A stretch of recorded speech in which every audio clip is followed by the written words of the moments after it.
Okay, so now let's do this example, and I'm going to pick it apart and show you the steps that I'm going through. Okay, so we're going to first read the problem carefully and see what's going on as far as the relationships go. So it says Z varies directly, okay, here it is. So Z varies directly as what? The square of X, okay? So the key here, two keys. Well, one is varies directly, right? It varies directly as what? The square of X. So X squared. So Z varies directly as the square of X, which is X squared. So again, varies directly, which means we're Z and X squared vary directly. So Z varies directly as X squared. So that means that what?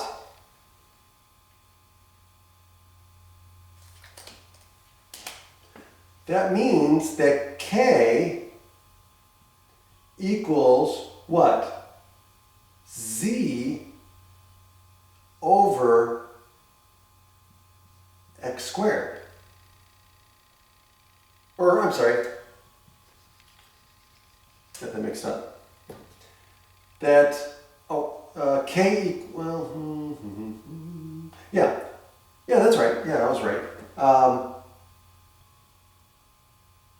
Z over X squared. Okay? So since Z varies directly as X squared, because square of X, X squared, then X is going to be basically, this is your X and Y, right? Because it's Y equals what?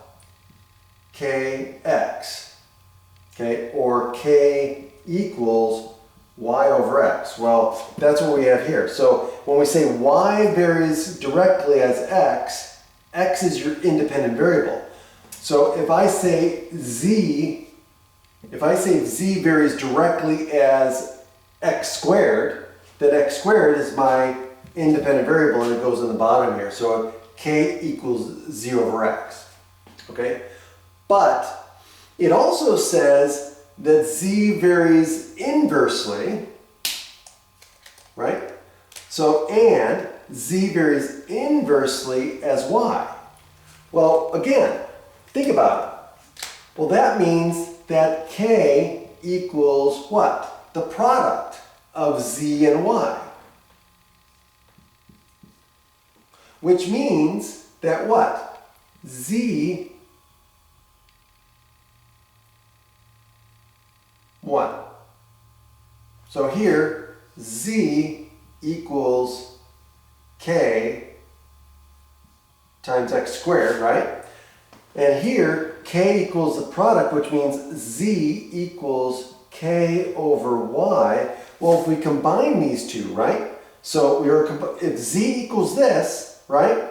And Z equals this, well, let's put it together.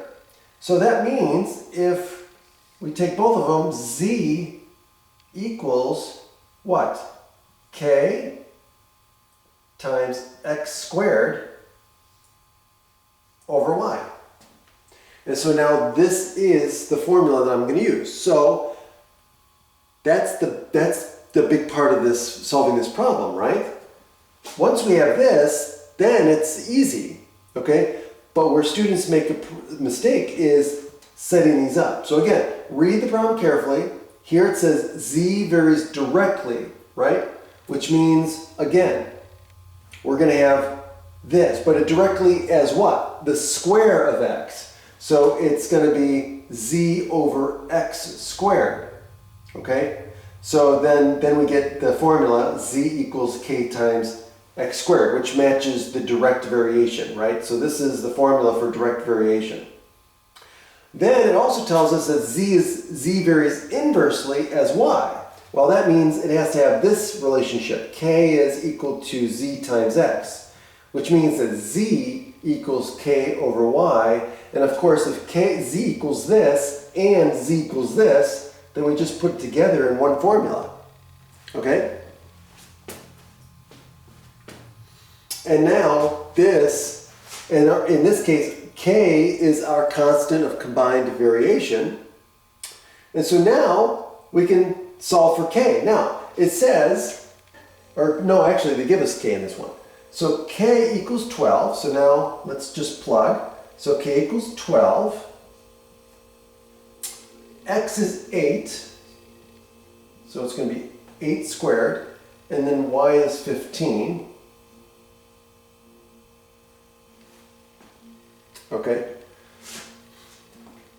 And just for looking at things here, so this is going to reduce to 4/5, right? So this is going to be 4 times 64 over 5.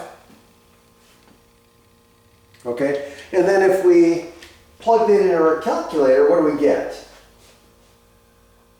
We end up getting 51.2.